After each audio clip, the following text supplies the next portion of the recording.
नमस्कार, मी पल्लवी. लहान बाळ असल्यास आईच्या जेवणाच्या ताटामध्ये काय असावे, काय नसावे तर बघूयात. तर आजचं जेवणाचं ताट आहे वरण, भाकरी आणि पापड. तर भाकरी बनवता वेळेस थोडीशी जाड आणि मऊ मऊ बनवायची आहे.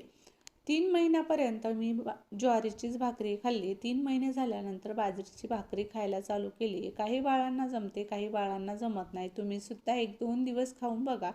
बाळाला काही त्रास होत नसेल तरच बाजरीची भाकरी खा, नाहीतर ज्वारीची भाकरी. 1 टाईम भाकरी असावी, 1 टाईम पोळी असावी आणि 2 टाईम तरी कमीत कमी पातळ वरण, भाजी, काहीतरी दूध असणं आवश्यक आहे. वरण असल्यास असं वरणावरचं पाणीच घ्यायचं आहे. तसं जर खाऊ वाटत नसेल तर अशी फिक्की फोडणी देऊन घ्यायची आहे. आणि मग तुरीचं जर वरण असेल तर ते तर पचायला जड लागतं बाळाला. त्या ठिकाणी तुम्ही मुगाचं वरणसुद्धा बनवून घेऊ शकता. मुगाचं वरण खायला चालतं.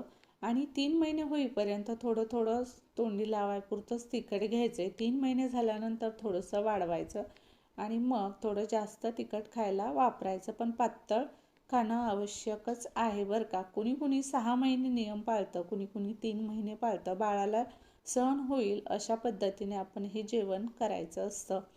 तर भाकरी बनवता वेळेस थोडीशी जाड आणि मऊ ठेवणं खूप गरजेचं आहे. आजचा हा छोटासा मिनी ब्लॉग्स आवडल्यास लाईक करा, चॅनलला सबस्क्राईब करायला विसरू नका आणि अशीच रोज नवीन माहिती काहीतरी तुम्हाला देत राहील.